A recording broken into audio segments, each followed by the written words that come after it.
북소전 초기 스탈린의 발빠른 대처 중에 이게 있었습니다. 동지들, 공장 다 뜯어서 옮기라고. 스탈린이 평안도 사투리를 썼나요? 예. 종종 오가셨던 것 같습니다. 공장을 이렇게 빨리 뜯어서 옮길 계획을 세웠습니다. 1930년대에 사실은 이 농업 국가였던 소련이 급격하게 공업 국가로 만들어지고 예전에 이제 지리 시간에 배웠던 그 호칭일 텐데 그 콤비나트가 우랄 산맥 서쪽 지역의 우후죽순처럼 생겨나거든요. 특히 그 집중적으로 세워진 데가 우크라이나 동부였습니다.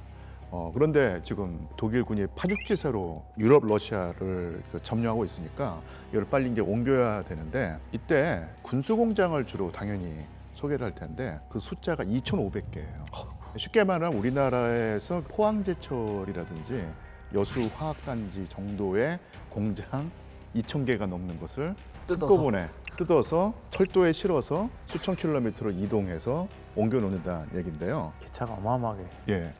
일단 뭐 공장 하나에서 나오는 부품만 해도 뭐 어마어마할 텐데 이 공장 기계만 옮기는 것이 아니라 공장 엔지니어들, 그다음에 노동자들, 가족까지 다 함께 소개를 하는 거예요. 그래서 이때 이동했던 그 인원만 따져보면 2,500만 명입니다. 웬만한 나라 국민 전체 인구 아닌가? 대한민국 국민 절반이 지금 소개를 한다고 할 수 있겠죠. 그래서 이게 어마어마한 정말 대사역인데요. 또 하나 생각할 수 있는 게 특히 전시지 않습니까? 독일군이 정말로 어마어마한 속도로 쫓아오는 상황에서 부랴부랴 분해해서 싣고 옮기는데 만약에 어느 한 곳에서 그 차질이 빚어지게 되면 병목 현상으로 전체 소련 철도망이 마비가 되는 거거든요. 그런데 정말 놀라운 일을 해냅니다. 우랄 산맥 동쪽 지역에 이걸 다 갖다 놓고 조립을 해서 공장을 다시 재가동한다는 얘기죠. 그래서 1941년 가을에 이 소개 작업을 시작했는데 1942년 그 봄쯤에 물자 이동이 다 끝나고 다시 조립이 이루어지고 여름부터 공장이 가동을 하게 되는 거예요. 그래서 1941년 가을부터 1942년 초까지 소련의 모든 공장은 철로 위에 있었다. 이런 표현이 충분히 가능하다는 얘기입니다. 이 산업 소개 이야기는 저도 굉장히 극적이어갖고 많이 찾아봤는데 효율이라고 하긴 그렇고 참 그 당시 소련 사람들의 복잡한 감정이 여기 서려 있었을 것 같아요. 그걸 보여주는 대표적인 사례가 우크라이나 자포리자에서의 소개 과정입니다. 지금 원자력 네, 발전소가 지금 원자력 발전소에 있고 거기가 굉장히 지금도 중요한 산업 지역인데 자포리자가 드네프르 강이 크게 휘몰아치는 딱 그 언저리에 있고 소련이 공업화 과정에서 여기에 댐을 건설해갖고 그 수력 전기로 돈바스에 있는 풍부한 자원을 가공하는 이런 산업단지를 갖다가 지은 겁니다. 그래서 아무래도 전기 많이 쓰는 대표적인 게 알루미늄 산업이잖아요. 그래서 알루미늄 재련소라든가 그 지역에서 많이 나는 철광, 석탄을 이용을 해갖고 여기서 아변강판 같은 걸 생산하고 그런 단지를 갖다가 만들어갖고 한 1937년도 정도 되면은 자포리자가 소련 알루미늄 생산의 한 60%를 차지했다고 해요. 마그네슘 같은 경우는 100%다 여기서 정련되는 그런 곳이었고. 근데 이게 1941년 이 천의 삼각지대가 열리고 우만 포이전을 향해서 폭풍처럼 독일군이 쏟아져 내려오면서 그때부터 난리가 난 겁니다. 빨리 이거 옮겨야 된다 하면서 그때서부터 말씀하신 대로 어마어마한 철수 작전이 시작됐는데 다행스럽게도 이 공장지대들은 동쪽, 동안에 있었어요. 그러니까 그 사이에 강이 그래도 버티고 있는 거죠. 8월 중순쯤에 독일군 전차들이 드디어 코앞에 나타난 겁니다.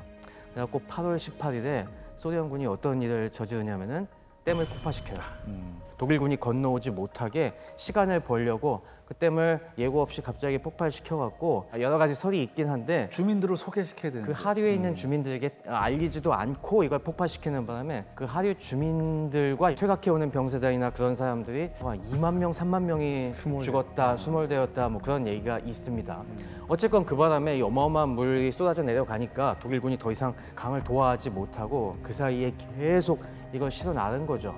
그래서 여기에 있는 22개 산업단지의 시설들을 갖다가 화차가 한 16,000대 정도가 동원돼 갖고 불과 19일 만에 이걸 다 소개시켰다고 하고 있습니다. 16,000대 화차가 있는 것도 신기하네요, 진짜. 그래서 참 신기해갖고 뒷얘기를 보니까 여러 가지가 있는 것 같아요. 자포리자 공장에 설치한 기계들이 언제 어떻게 입수해 온 거냐면은 1930년대 중화공업 육성을 하면서 기계를 대부분 외국에서 사왔거든요. 근데 제가 얘기했겠지만은 그 돈이 어디서 나온 거냐면은 홀로도모를 하면서 그냥 우크라이나의 농산물들 갖다가 외국에 팔면서 그렇게 번 달러로 미국에서 기계 다 사온 거예요.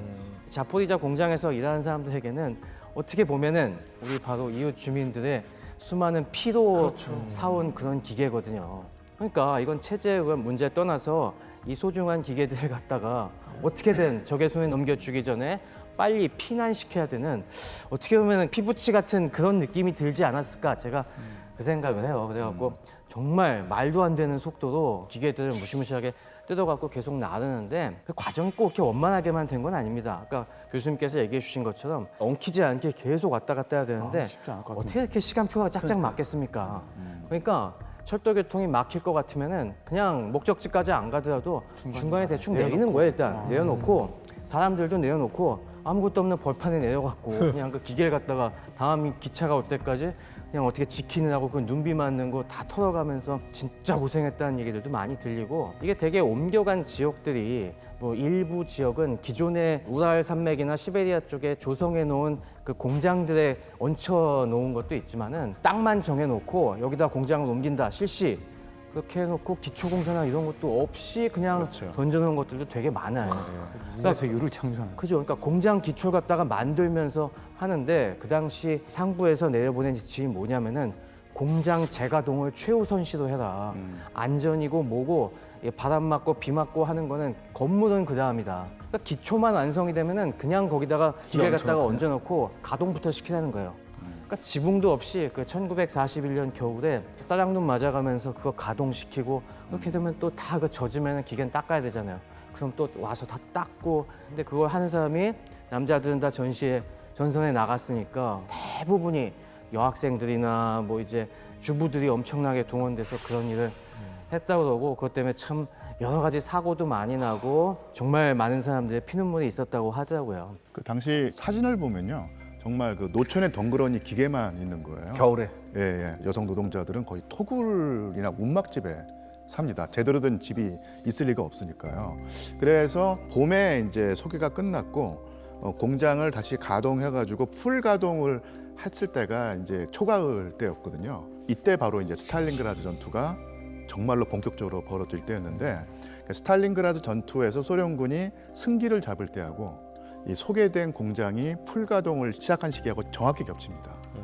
이게 소개가 뭐 기적이라는 표현을 쓰시긴 했지만 예. 사람의 고통과 의지가 동반된 그러니까 그 기적을 어마어마한 작업이었네요. 행하기 위해서 얼마나 많은 사람이 희생됐을까라는 생각도 한번 해봐야 예, 돼요. 예. 근데 저는 이제 소개도 소개인데 아까 이제 최 박사님 이야기하신 댐 폭파와 같이 옮길 수 없는 것들, 뭐 발전소나 광산이나 뭐 도로나 이런 것들은 철저하게 파괴를 또 시켜놓고 갑니다. 그러니까 독일 입장에서는 소련에 들어와서 소련 거를 쓰려고 하는데 가져가 버리고 인프라를 써야 되는데 다 그게 파괴돼 버리니까 결국에는 전쟁 수행에 있어서 독일 경제가 더욱더 예상치 못한 더 큰 타격과 출혈을 계속 입게 되는 거죠. 히틀러의 계산이 완전히 또 틀려가는 틀려지는 거죠. 생각이 네. 되는 거네요. 자포리자는 그래도 댐 폭파시켜가면서 시간을 벌어서 많이 옮겼는데, 또 이번 러시아 우크라이나 전쟁의 주요 전장 중에 하나가 마리우폴에 있는 아조우스탈이 있지 않습니까? 그때도 있었거든요. 아조우스탈은 독일군이 또 너무 빨리 들이닥쳐갖고 많이 소개는 못 시켰다고 해요. 그래서 그거는 좀 파괴시키는 방향으로 하고, 그런 식으로 해갖고 소련이 진짜 무시무시한 일을 이뤄내긴 합니다. 그래서 대표적인 게 탕코그라드가 만들어졌죠. 첼리아빈스크라고 이제 예, 예. 또 굉장히 중요한 우랄의 산업 도시가 있는데, 원래 트랙터 공장이 있었어요. 근데 이게 레닌그라드에 있던 키로프 공장을 갖다가 뜯어오고, 그리고 하르키우, 지금 그 당시 하리코프에 있던 공장을 갖다가 뜯어다가 이걸 갖다가 합칩니다. 그것도 엔지니어들이 경악을 하는데, 원래 별개의 공장을 갖다가 하나의 공장에 그런 식으로 쫙 갖다 붙여갖고 어마어마한 전차 생산 공장으로 그냥 탈바꿈을 시켜버리거든요. 그러면서 여기 있는 이런 T-34가 나중에 1943년 이런 때 쏟아져 나오게 되는 그런 기적이 이때 일어나죠. 그 T-34를 그때 만들 때도 노동자들하고 엔지니어만 만든 게 또 아니고 전차병들도 같이 만들잖아요. 전차병도 같이 만들다가 전차가 완성되면 만들던 애들이 타고 갑니다. 이 얘기를 들어보면 정말 빠르고 어려운 기적 같은 소개가 성공을 했다고는 하지만 전체적으로 보면 약 1년 이상의 시간이 걸린 건 사실이지 않습니까? 그렇죠. 예, 예. 그럼 그때까지는 무기도 뭐 여러 가지 생산물들도 안 나오고 있는 시점이잖아요. 그러면 누군가의 도움이 필요한 거고 그렇죠. 그렇다라고 한다면 손을 내밀어야 됩니다. 그럼 외교전도 좀 필요한 거 아니겠습니까? 아, 그렇습니다. 도움을 받아야 되는 상황이었는데 이때 도움을 줄 수 있는 두 나라가 바로 영국과 미국이겠죠. 그래서 이제 크게 제2차 세계대전을 거시적 관점에서 보면은 연합국이 추축국에게 승리를 거뒀다. 근데 그 승리의 근본적인 원인이 무엇인가를 했을 때 여러 가지를 될 수 있겠지만 요즘 역사학자들이 가장 강조하는 바가 바로 대연합입니다. 그러니까 미국과 영국과 소련이 하나의 진영을 이뤘는데 이게 보면요 불과 물과 기름의 조합입니다. 이게 다 예, 예. 섞이지가 않는. 예, 불과 물이 상극이고 물과 기름이 상극이고 또 불과 기름 섞이면 폭발하는데 이 상극의 결합을 한 겁니다. 사실 미국과 영국도 사실은 사이가 별로 안 좋아요. 왜냐하면 영국은 제국주의, 대영 제국을 가지고 있고 기본적으로 블록 경제거든요. 근데 미국은 세계 가장 강력한 경제 대국으로서 경제 대국은 자유무역을 선호할 수밖에 없거든요. 그래서 미국이 볼 때 영국의 블록 경제가 상당히 마음에 안 들어가지고 처칠로 대표되는 영국을 사실은 별로 안 좋게 봤습니다. 어쨌든 간에 이 세 그 상극이 딱 모이게 된 것이 결국은 나치 독일의 소련 공격이었는데요. 1941년 6월 22일에 처칠이 BBC 방송에서 라디오 연설을 합니다. 지난 25년 동안 저보다도 공산주의에 일관되게 반대한 사람은 없었습니다. 그러나 이 모든 것을 지금 전개되고 있는 광경과 함께 이 모든 것이 사라져가고 있습니다. 러시아의 위험은 곧 우리의 위험이다. 그리고 러시아인이 벌이는 싸움의 대의는 지금 모든 것의 자유인과 자유민족의 대의이기도 하다. 그래서 자기가 정말로 평생 동안 공산주의와 싸워왔는데 나치 독일을 물리치기 위해서는 그 사악한 공산주의와도 손잡는 것을 마다하지 않겠다. 이런 입장을 표명한 것이죠. 물과 불과 기름이지만 예. 똥보단 낫다 이거죠. 그런 면에서 미국이 도대체 소련이 얼마만큼 위태로운지 그리고 앞으로 어떻게 갈 건지를 좀 한번 추세를 볼 필요가 있을 것 같아요. 네. 그러니까 미국은 2차 대전 발발할 당시에는 엄격한 중립이었습니다. 그러다가 40년대 프랑스가 망하고 나서는 영국을 조금씩 이제 제한적으로 물자를 지원해 줬죠. 팔아먹을 때가 네. 필요하니까. 그러다가 41년 3월에 랜드리스 무기대여법이 제정됐습니다. 네. 본격적으로 영국이 이제 무장을 하기 시작합니다. 그런데 히틀러가 소련을 빵 치고 들어가니까 네. 이거는 이제 미국 입장에서는 참전의 분수령이 된 겁니다. 그러니까 이게 사실 미국 입장에서 미국을 전쟁 참전의 직전 단계로 이끌어온 거예요. 그런 면에서 독일이 소련 침공한 지 이틀 뒤에 루즈벨트가 백악관 기자회견에서 랜드리스 정책이 영국뿐만 아니라 소련에게도 확장될 것이라는 발표를 합니다. 근데 문제가 있습니다. 미국 내에는 여전히 의회도 그렇고 언론도 그렇고 고립주의자들이 많아요. 반대를 합니다. 우리는 이대로도 행복한데. 그래도 내가 영국까지는 오케이야. 근데 저 뭐 공산주의, 저 무신론 믿는 소련을 왜 지원하냐? 차라리 이참에 저 공산주의자들, 파시스트를 서로 신나게 싸우도록 내버려 두고 힘 빠질 때 우리는 거기서 그냥 이렇게 하는 게 우리의 국익에 도움이 된다. 뭐 이런 이야기들을 하는 거예요. 그다음에 또 하나의 반대 이유는 뭐냐면 지금 영국에서 전망하기로는 소련이 10일이나 길게 가봤자 한 6주 정도 가면 나가 떨어진다더라. 모스크바 지금 거의 다 지금 맞대더라. 네, 실제로 미국 내에서도 소련이 오래 못 버틸 거라는 예상이 좀 있었습니다. 그렇죠. 그러니까 우리가 소련한테 물자 줘봤자 이거 다 어차피 독일한테 넘어간다. 이제 이런 반대를 한 거예요. 근데 그럼에도 불구하고 위협이 너무 컸습니다. 뭐냐면 이 위협 때문에 소련이 망해버리면 영국도 고립돼서 패배할 거고 그러면 이거는 홀로 남은 미국에게는 최악의 상황이 된다. 고립이라고 하기에는 우리 말고 너무 나머지가 다 파시스트가 돼버릴 수 있는. 그러니까 독일이 그만큼 너무 무서웠다는 겁니다. 지금. 그래서 결국에는 소련을 패배시키지 않는 게 급선무라는 사실에 이제 동감을 하는 겁니다. 그런데 또 여론조사를 해보니까 딱 24일날 당일날 갤럽에서 조사를 해요. 미국인 54%가 지원해 주는 거는 뭐 그럴 수 있는데 영국과 동등한 수준까지 소련을 지원해 줄 필요가 있냐? 나는 반대다. 그러니까 소련 지원에 찬성하는 입장이 30% 정도밖에 안 된다는 거예요. 그러니까 루즈벨트 입장에서도 정치적 반발을 최소화하면서 임시적인 조치들로 일단 소련을 지원하려고 했어요. 네. 그래서 소련한테 타진을 합니다. 야, 너희 어느 것들이 필요하냐? 우리가 좀 지원해줄게라고 하니까 소련이 막대한 요청을 해와요. 뭐래요? 비행기를 전투기를 한 6,000대 정도를 주시고요. 어. 대공포를 한 2만 개 정도를 주세요. 아, 그러니까 이제 주머니에서 이렇게 꺼내가지고 1,000원짜리 좀 이렇게 세고 있는데 네. 7,000 정도. 그러니까 이게 미국이 헷갈리기 시작하는 거예요. 탱크 만대 뭐 이렇게 얘기했어요. 네. 야, 뭐야? 소련 엄청 어렵나 보네. 야, 이거 비밀리에 주려고 그랬는데 이거 어떻게 하지? 다 언론에 알려야 되나? 야, 그래서 보니까 실제로 6주 동안 소련한테 준 물자가 거의 없었고 사실 소련을 지원해 주긴 해야 되는데 뭔가 소련의 분위기가 항상 불확실하고 불안한 약간 이런 느낌인 겁니다. 네. 근데 그 와중에 루즈벨트의 최측근이자 당시 랜드리스의 행정 책임자였던 해리 호킨스가 7월 말에 런던으로 가는 길에 야, 내가 이참에 스탈린도 한번 만나볼게요 오.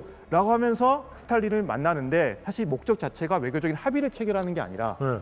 소련의 상태가 실제로 어떤지를 보고 의중을 떠보는 거죠. 스탈린한테 우리가 너한테 해줄 수 있는 거는 실제로 이런 거다라는 루즈벨트의 말을 전달하러 가는 데 있었던 거예요. 네. 그래서 딱 해보니까 스탈린이 어떤 이야기를 하냐면 생각보다 독일군이 잘 싸우긴 합니다. 다만 우리도 엄청나게 열심히 싸우고 있습니다. 그래서 어떤 전망을 제시하냐면 독일군의 진격을 우리가 겨울 안에 레닌그라드, 모스크바, 키예프 전방 100km 앞에서 막을 수 있다. 자신감을 내비칩니다. 그리고 이 전쟁의 승부는 42년 봄에 결판이 날 텐데 그때 얼마만큼 양측이 전력을 가지고 있느냐가 중요하다.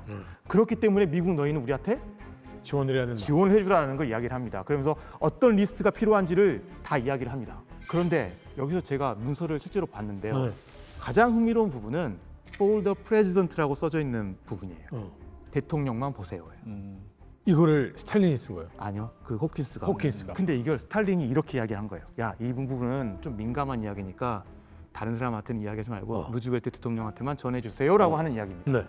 근데 여기서 스탈린이 어떤 이야기를 했냐면 미군이 소련 땅에 들어와서 우리랑 같이 싸워도 좋다. 나는 환영한다.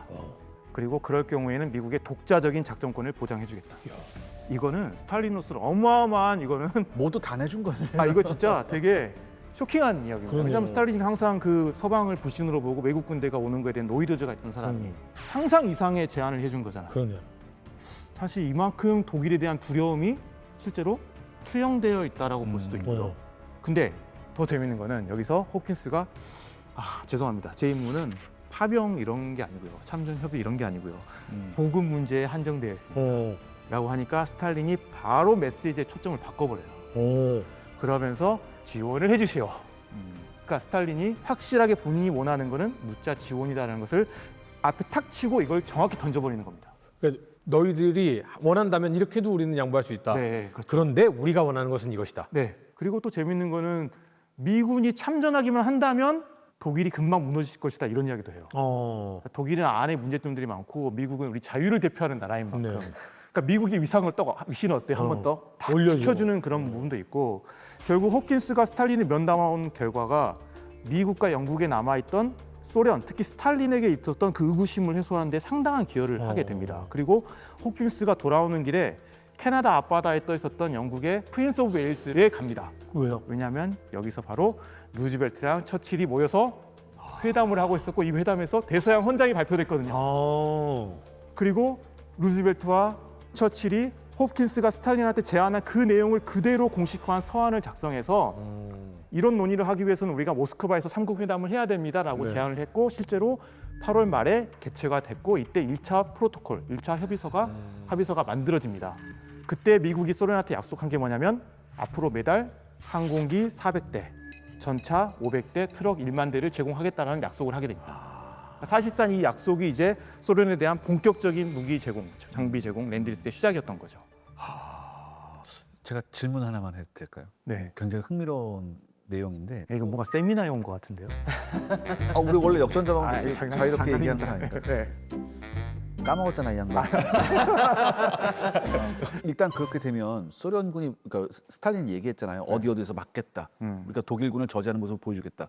즉 서방한테 특히 미국한테 이걸 심어주기 위해선 그러니까 확신을 심어주기 위해선 성과를 일단 내야 되는 거 아닌가요? 넣어야 되죠. 이 다음에 KF 포이전이 나오는데 그것과 연결이 됩니다. 네. 여기서 제대로 독일군을 막아야 되는 거잖아요. 네. 두 번째는 뭐냐면 그럼 이때 독일은 대미 외교를 어떻게 한 거죠? 독일의 대미 외교. 사실 미국과 독일의 채널이 독일이 계속 이렇게 침략 전쟁을 해오고 결정적으로 소련까지 쳐들어가면서 완전히 끊긴 상황이고 끊겨버려요. 특히 이제 독일의 동맹국인 일본까지도 지금 이렇게 나오는 상황에서 완전히 추축국을 적으로 보고 있는 상황에서 독일과는 더 이상 이제 협상의 여지가 완전히 사그라드는 상황인 거죠. 독일은 그럼 대미 외교에 대해서 노력을 뭐 다각도로 안 했나? 그게 독일에 대학가는 치명적인 문제점입니다. 그러니까 군사적인 노력만 했지 전쟁에 대한 사실 외교적으로 전쟁을 억제한다 할지 이런 노력에 대해서는 거의 못했죠. 아직은 이기고 있으니까. 네. 그렇죠. 네. 스탈린이 본인의 상황을 어떻게 보면 솔직하게 내보이면서까지 치부까지도 내주면서까지 미국에게 도움을 요청했습니다. 재밌는 사실은 이 와중에 일본은 소련은 무서워 미국한테 한번 쳐야겠다 이런 생각을 하고 있었던 거고요. 야, 그런데 지금 이 상황에서 미국과 소련은 일단 뭔가를 주고받으려면 외교 라인이나 루트가 현재 협상이나 뭐 이런 것들이 이루어지고 있던 거예요. 수교라도 하고 있었던 상태였나요? 그러니까 17년에 이제 소련이 만들어지고 나서 미국은 소비에트 정부를 승인 안 했어요.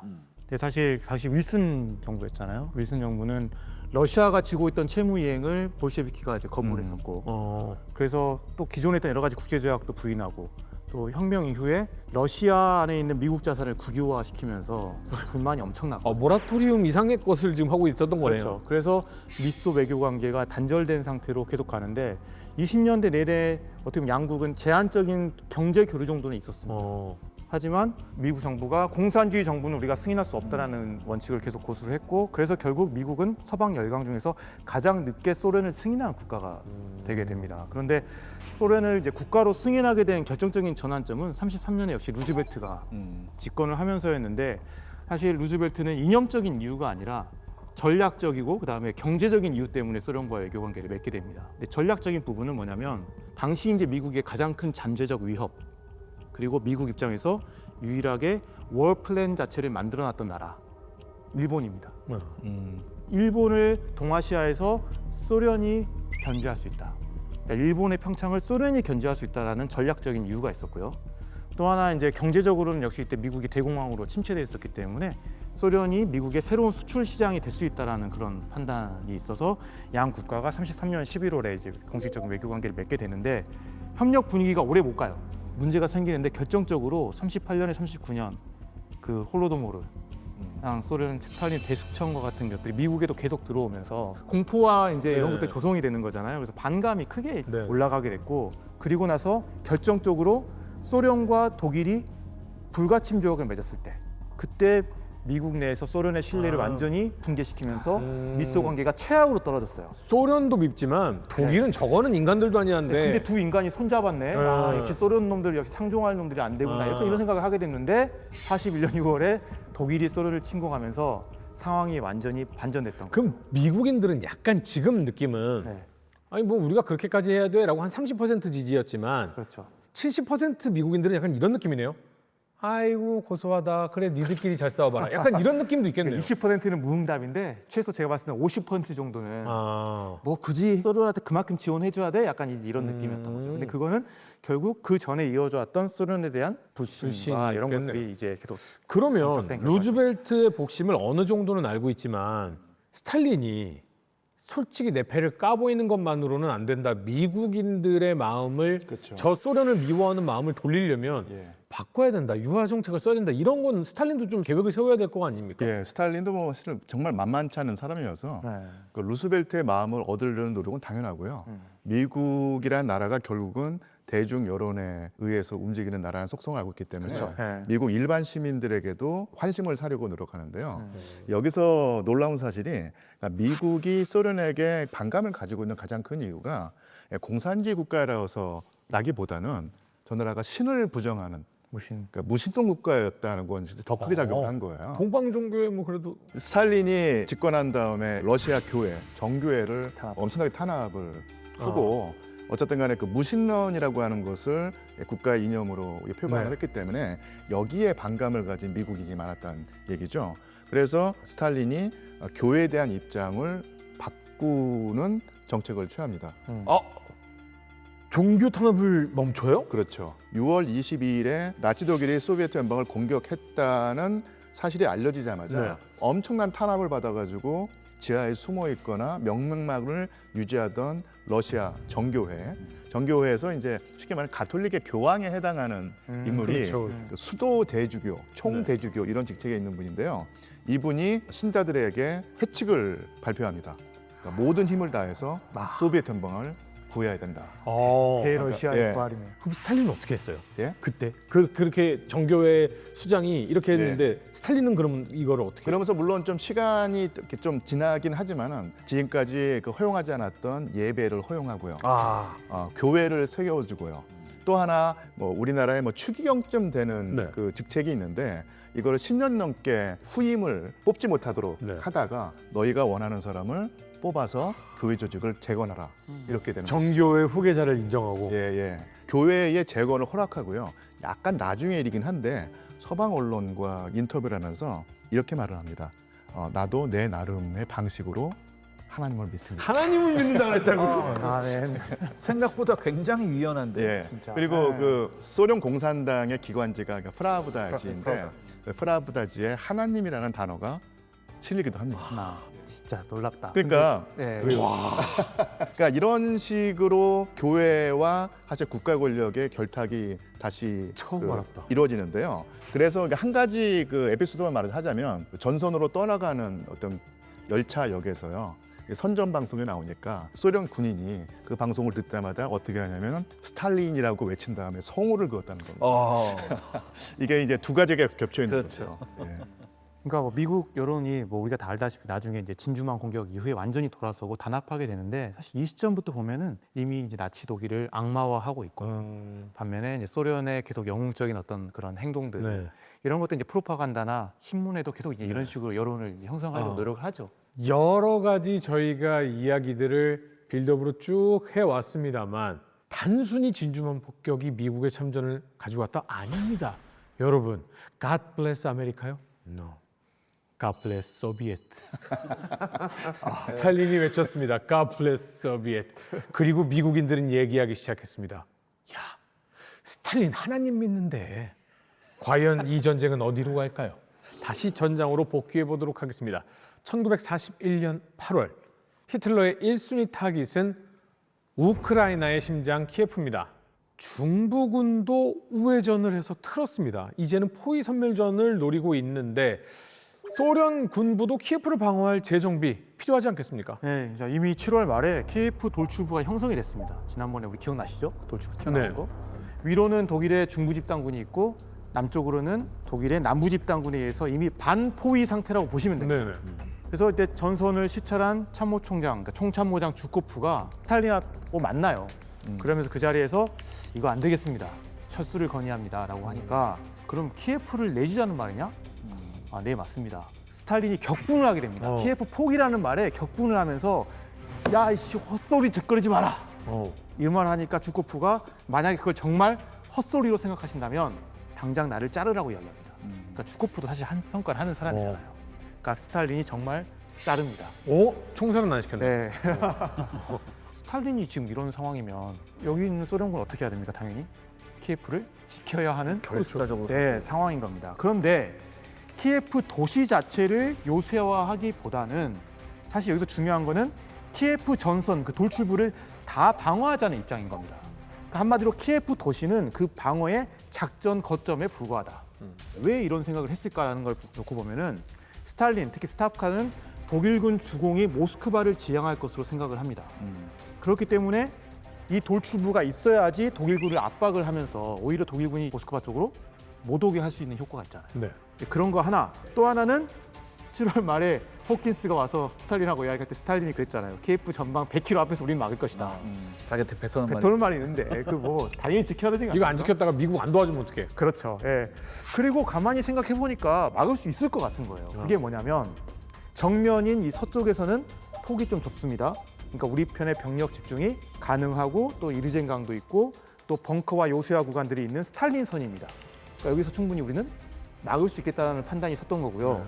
남쪽 같은 경우는 도로도 열악하고 독일국 기갑 전력도 약하고 또 드니프로강이 있기 때문에 여기서도 잘하면 또 우리가 막을 수 있겠네. 막을 수 있겠네. 북쪽에서는 당장 위협은 없지만 중부 집단군 일부가 공격을 해온다면 데스나 강에서 막을 수도 있고 실제로 또 나중에 이제 실제로 내려오거든요.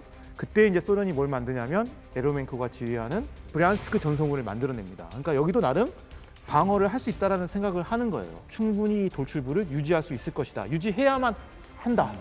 이게 정말 강했던 겁니다. 근데 독일군이 그러면 생각하는 키예프 공략법은 중부 집단군이 돌아 내려와서 포위하고 남부 집단군이 지금 밑에서 밀고 올라가서 포위 섬멸한다. 이게 계속해서 이어가는 겁니까? 네, 그렇죠. 전형적인 포위 공격의 공식을 그대로 쓰는 거죠. 포위를 하기 위해선 전방에 적을 고착을 시켜야 됩니다. 이게 키예프에 고착을 시키는 거죠. 지금 키르포노스가 지휘하는 남사전선군의 주력은 스탈린의 거듭된 퇴각 금지 명령에 의해서 아직 키예프를 지키기 위해서 단단히 묶여 있습니다. 그 앞에는 독일의 6야전군이 이르펜강 방어선을 호시탐탐 넘으려고 노력하면서 그 지역의 요새지대를 계속 두들기고 있었고요. 여기서 최소한 고착을 해놓고 옴짝달싹 못하게 하는 사이에 이미 독일의 남부 집단군의 주력 기갑 부대인 제1기갑 집단은 드네프르강에 이미 도달했습니다. 그리고 거기에 강력한 기갑 펀치를 집중을 시켜갖고 확 뚫고 올라가고 그 사이에 이제 90도 턴을 한 중부 집단군의 구데리안이 기갑 부대를 끌고 내려오면은 그 중간 어딘가에서 만나서 대포위망을 완성하겠다고 하는 그 작전대로 지금 가고 있는 거죠. 자, 그렇게 해서 이제 슬슬 공격의 막이 8월부터 달아오르기 시작하는데 독일의 의도에 대해서 서로가 지금 약간 반신반의하고 있었습니다. 심지어 독일군조차 여전히 이게 진짜 이대로 가야 되나라는 생각을 하고 있었어요. 대표적인 게 구데리안이었습니다. 구데리안은 일단 히틀러가 계속 찍어 누르면서 남쪽으로 가라고 해서 제24 차량화 분단을 남쪽으로 슬금슬금 보내긴 했는데 구데리안은 여전히 딱 주관이 워낙 성깔이 있으니까 모스크바로 지금이라도 가야 돼. 설득당한 게 아니었어요? 네. 그러면서 내가 지금 오른쪽으로 90도 턴한 거는 지금 우리 오른쪽에 우익에 강력한 소련 군들이 나타나고 있으니까 이쪽을 좀 쳐서 여기를 좀 가지치기라고 정리한 다음에 내가 또 잘 얘기하면 그 사이에 총통이 또 마음을 바꾸겠지. 다시 90도 턴해서 모스크바로 가라고 할 수도 있겠지. 계속 그 생각으로 조심스럽게 기동을 합니다. 측면이 횡하니까 이거 횡하지 않으면 이제 괜찮아질 거야. 그죠. 그걸 또 기대하고 있었던 것이 그 당시 할더 총참모장이었어요. 네. 할더도 전형적으로 모스크바로 가고 싶어하는 사람이었거든요. 근데 자기가 계속 얘기하면은 말을 안 들어먹으니까 구데리안이 성깔 있고 좀 잘 부닥치니까 구데리안이 다시 한번 얘기를 하면은 그땐 좀 말을 듣겠지라고 싶어서 그러면서 구데리안이 이제 8월 하순까지 점점점 계속 남진에서 데스나강 쪽으로 내려갑니다.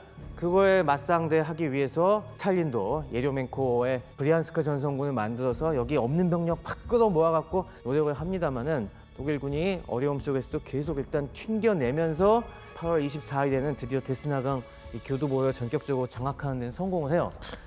구데리안은 여기서 이제 마지막 시도를 해봅니다. 히틀러를 설득할 총통각하. 이거 정말 제가 우크라이나로 가야 되는 건 맞습니까? 다시 한번 확인하고 할더도 더 세게 이렇게 옆에서 막 잘한다. 그죠? 했는데 거기서 또 히틀러가 여전히 고집을 안 꺾고 열변을 토하죠. 이 양반 말 안 듣겠네. 어쩔 수 없이 그대로 남진을 하기로 합니다. 그래서 8월 25일부터 드디어 독일 구데리안 군집단의 선봉 기갑 부대들이 드디어 남진을 위한 가속을 붙이기 시작을 해요. 참고로 이때는 제2기갑 집단이 아니라 잠시 군집단으로 격상을 시켜줬어요. 이게 무슨 차이가 있냐면은 기갑 집단은 사실 군단급 집단입니다. 그래서 다른 야전군에 배속돼 있는 그런 형식인데 군집단은 야전군급 집단이에요. 그래서 격상시켜줬으니까 이 정도면 됐지, 말 잘 듣고 이제 우크라이나로 가, 이런 식으로 한 겁니다. 이 당시에 구데리안의 기갑부대 선봉에 선 기갑사단이 3기갑사단이었는데요. 이 기갑사단장이 나중에 독서전쟁에 또 대단한 주역을 맡게 될 발터 모델이라는 히틀러가 총애하는 소방수 장군입니다. 지금 뭐 자세히 설명하진 않겠지만 2차 세계대전 당시 전 독일군을 통틀어서 가장 에너제틱한 이 방어전의 명장이라고 불리우는 이 발터 모델이기 때문에 반드시 기억을 해놓으시는 게 좋을 겁니다. 그러면서 이 발터 모델이 데스나강을 넘어서 막 돌파구를 뚫으면서 내려가니까 히틀러가 신이 나갔고, 그래, 우리 모델 장군의 진격을 돕기 위해서 우리의 가용한 공군의 90%를 우리 삼기갑사단에 몰빵을 하시오라고 하니까 거칠 것이 없었죠. 거기에 드디어 클라이스트 장군의 제1기갑 집단도 남쪽에서 드디어 드네프르강에서 발진을 하기 시작을 했습니다.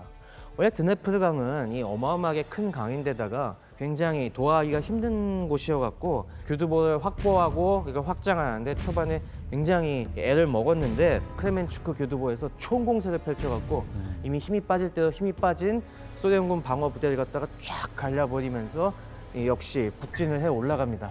그래서 북쪽에서는 3기갑사단, 남쪽에서는 16기갑사단이 2주일 동안 맹진을 해서 9월 14일 두 사단이 로흐비자라는 곳에서 만납니다.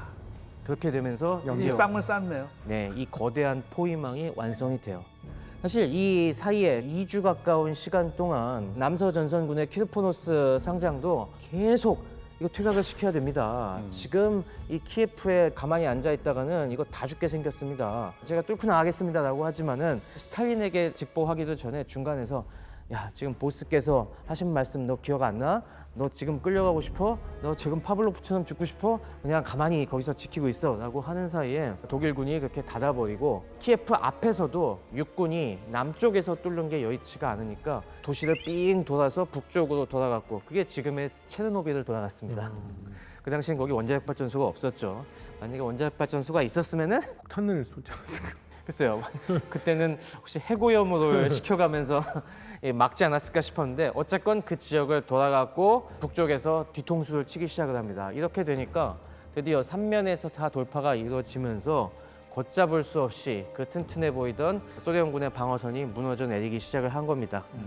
배후가 완전히 차단이 되니까 그제서야 스탈린도 아 이거 내가 이제까지는 악으로깡으로 버텨보라고 했는데 이거 이러다가 다 죽겠는걸? 도대체 몇 명이 그 안에 들어가 있는 거야? 세보니까 거의 70만 명이 지금 이 포위망에 갇혀버렸습니다. 이 상황에서 이거 다 이뤘다가는 끝장이겠구나 싶어갖고 뒤늦게 9월 18일 자정 직전에야 이 스탈린의 퇴각 명령이 내려오지만은 이때는 이미 너무 늦었죠. 네. 그 사이에 수많은 증원부대들이 그 포위망을 강화시키기 위해서 틈새로 파고 들어왔고 이 남서전선군도 병력 자체가 워낙 거대한 데다가 이들이 그동안 저 우크라이나 철의 삼각지대부터 야금야금 퇴각해온 그 노하우가 있었기 때문에 어떻게든 여기서도 해바라기 밭 사이로 뚫어보려고 노력을 합니다마는 이게 여의치가 않았습니다. 이 남서전선군 사령관 키르포노스도 자기 사령부 요원들과 퇴각하다가 곳곳에 독일군이 도로마다 매복을 하고서 빠져나오는 소련군을 저격하던 와중에 차량이 공격을 받아갖고 거기서 그냥 전사해 버렸고요. 결국 약 10여일 동안 전투가 이어지지만은 절망적인 상당수가 포로가 됩니다. 그래서 이때 독일군이 잡은 포로가 공식적으로만 66만 5천 명입니다. 공식적으로 66만이요? 거의 다 잡은 거 아니에요? 그러니까 대한민국 군이 다 포로가 되고 10만 명이 더 잡힌 셈이죠, 뭐 이렇게. 네. 전차도 한 884대가 노획되고 야포도 약 3,700문 이상이 노획되는 개전 이래 최대 승리가 드디어 우크라이나에서 얻어진 거죠. 이게 부데리안이 우회전한 다음에 한 달 만의 일이네요. 그렇죠. 와.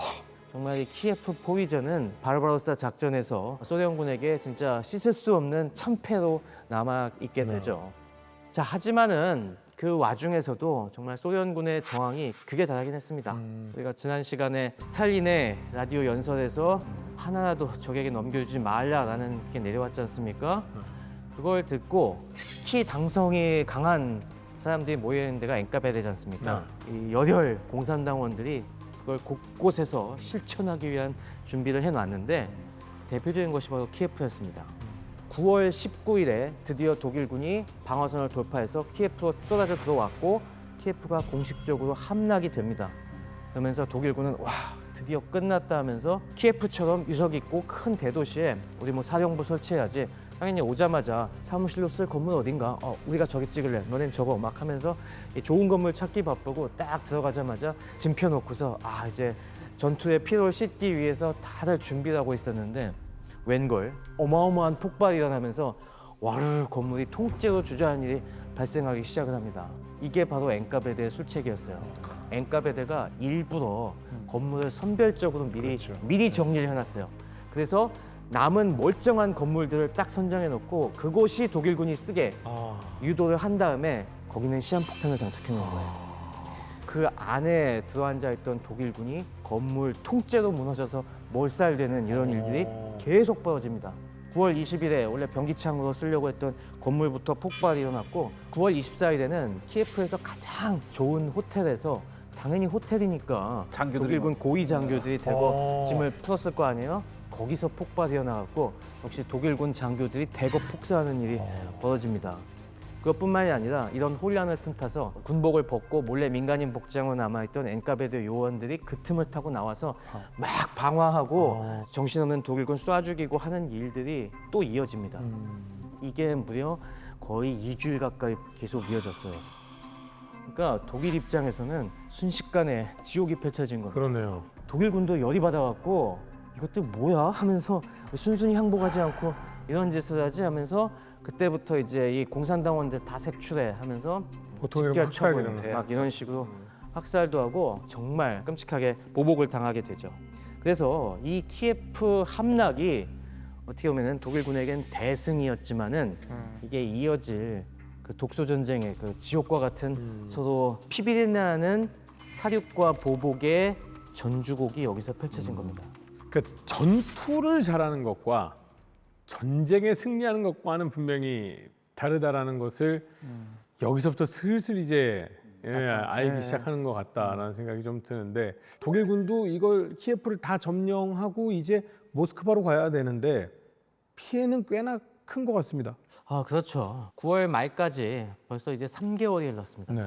3개월 동안 소련군의 치열한 저항을 받으면서 대승도 거둬가면서 규모에 있어서는 거의 탑급을 달리는 네네. 이런 결과들이 나오긴 했지만은 독일군도 데미지가 그동안 계속 누적이 되고 네. 있었습니다. 9월 말 시점에서 동부 독일군이 그동안 피해를 갖다가 집계해 보니까 누적 전사자가 3개월간 이제 거의 한 20만 명에 도달했고 사상자 총합이 55만 명 수준에 도달했습니다. 당장 이번에 큰 공을 세운 구데리안의 제2기갑 집단만 집계를 해봐도 누적 사상자가 4만 명을 넘어섰고요. 그리고 특히 기갑사단들이 가장 핵심 병기인 전차가 네. 굴러가는 전차가 50대에서 60대 수준밖에 안 돼요. 그러니까 대략 한 3분의 1에서 4분의 1 수준으로 지금 떨어진 겁니다. 근데 계속 얘기 나왔지만은 보급이 원활하지가 못했어요. 워낙 광대한 데다가 후방 교통로, 철도라든가 도로가 워낙 사정이 안 좋아서 보충이 제대로 안 되니까 이 손실을 메꾸질 못하고 계속 이렇게 병력과 장비가 모자란 채로 아주 기묘한 부분만 응급 보충을 하고 다음 작전 이렇게 넘어가는 겁니다. 그렇게 되는 반면에 소련군은 여전히 예비대를 갖다가 소집을 하면서 좀 오합지졸이긴 하지만 부대들이 계속해서 지금 더 많이 창설이 되고 올라오고 있습니다. 그래서 심지어 이 무렵에 되면은 이 할더 총참모장도 개탄을 합니다. 아니 우리가 바이오바우스 작전 시작하기 전에 정보 보고가 소련에 200개 사단이 있다고 했는데 어제 올라온 보고서 보니까 이제는 360개 사단이 있다고 하네. 이게 도대체 말이야 방구야 하면서 아니 200개 사단이 있다고 했는데 우리가 한 50개 사단 이상을 깨부신 것 같은데 300개 사단이 넘게 남았다. 근데 이 할더의 이런 말은 사실 이미 그 전이에요. 네, 한참 8월 전에. 11일입니다. 어. 한참 전에 그 수장이 이런 이야기를 했다는 거 되게 심각한 겁니다. 그쵸. 이미 회의를 품었어요. 뭐야 200개라고 생각했는데 360개네. 지금 이거잖아요. 지금. 그래서 360개에서 이제 좀 키예프에서 좀 없앴다고 해도 지금 계속 늘어나고 있으니까 이게 참 기가 막힌 거죠. 그러니까 할더가 그때 쓴 표현이 굉장히 재밌잖아요. 우리가 소련군 사단 한 다스를 없애면 다음 날 또 한 다스가 온다. 내가 이걸 어떻게 해야 되냐. 그리고 답이 없다. 네. 네. 병력 숫자만 해도 4분의 1에서 5분의 1 정도가 없어져 나갔고 특히나 화기 같은 경우에는 많게는 7, 80%가 지금 모자라지고 있는 상황인데 적은 늘어나고 있는 상황. 독일군으로서는 이렇게 기쁜데 등골이 싸해지는 느낌이네요. 그러니까 제가 딱 봤을 때 그거예요. 그러니까 결국 모스크바 진격이라는 거를 약간 포기하면서 키예프 포위전을 정말 최대 규모의 엄청난 성과를 냈습니다. 네. 근데 이걸로 전쟁이 끝납니까? 아, 그건 안 끝나죠. 그게 가장 큰 문제라는 거예요. 그러니까 이 장기전에서 가장 그 치명적인 게 뭐냐면 300만 원 한꺼번에 넣었다는 건 웬만큼이면 다 끌고 나왔다는 얘기인데 후방에서 교육시키고 이렇게 온 신병들이 과연 예전의 독일군 같은 전투를 보여줄까라는 것은 또 다른 얘기거든요. 근데 이게 되게 중요한 포인트인 게 사실 독일군 하면 전문성 아니겠습니까? 프로페셔널리즘이잖아요. 최정예, 당대 최정예입니다. 이게 진짜 말씀드린 독일군에게 가장 유리했던 요소인데 계속 전쟁을 해오면서 이 시점에도 이미 말씀하신 대로 어마어마하게 지금 소모됐고 보급도 안 되고 이제 앞으로는 기상도 더 최악일 거거든요. 그런 상황에서 이제는 전문성 발휘 자체가 어려워지는 겁니다. 100%, 200% 동의하는 게 옛날 독일군이 아니에요. 아 저기요. 왜 이탈리아 얘기할 땐 반짝반짝들 하시면서 독일군 얘기할 때 왜 이렇게 회의적이세요? 아, 남일 같지가 않아서 그래요 지금. 히틀러가 여기 있었다면 정말 개탄을 금하지 못했을 겁니다. 여지껏 소련군의 전차가 6배일 때, 병력이 수배일 때 항상 이렇게 장군들 징징거릴 때 결과는 어떻습니까? 대승이었습니다. 그러니까 그때는 전문성이라도 있었다는 거죠. 이렇게 핑계댈 때 결과는 대승이었습니다. 약해 빠진 소리 할 겁니까? 결과적으로 가장 힘들 때 66만 5천의 포로를 잡으면서 남부에서 최대 승리를 거뒀습니다. 그러니까 히틀러 이렇게 얘기할 수 있어요. 우리 가장 어려울 때 가장 큰 성과를 냈다. 근데 뭐 이번에도 마찬가지다. So what? 그래서 이제 더 큰 승리를 거둘 것이라고 얘기하지 않을까라고 하면서 그렇습니다. 어쨌건 키예프-4 이전의 결과로 인해서 남부를 지키고 있던 소련군 전력이 또 엄청나게 구멍이 뚫리면서 그렇죠. 독일의 남부 집단군은 드디어 돈바스로 가는 길을 열었습니다. 그렇죠. 그래서 남부 집단군은 돈바스로 가면 됩니다. 자, 그렇다면 이제 독일군의 주력 중부 집단군은 어디로 이제 목표를 돌려야겠습니까? 우양우는 끝났어요. 다시 좌향좌 얘기를 한번 해봐야 되겠습니다. 그렇습니다.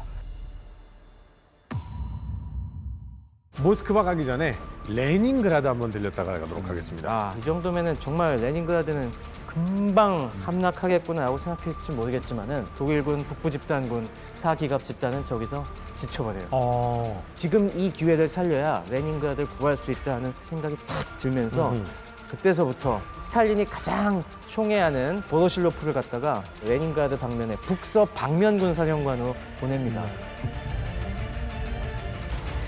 그럼 저거를 도와주면 되는 건데 핀란드군은 왜 안 내려오고 있는 거야? 핀란드가 전쟁 초반에 이미 병력을 무려 47만 명을 동원해서 내려왔어요. 그렇게 많이 내려왔다. 네, 그러니까 이게 핀란드 당시 인구가 370만 명이니까 동원을 엄청나게 많이 한 거고, 이 말은 뭐냐면 제대로 맘먹고 지금 핀란드가 싸우려고 왔다라는 겁니다. 전 국민의 10분의 1 이상이 내려온 거예요? 감정적으로 나갔으면 함께 싸워가지고 손을 뺨따구로 엄청나게 때렸어야 될 거예요.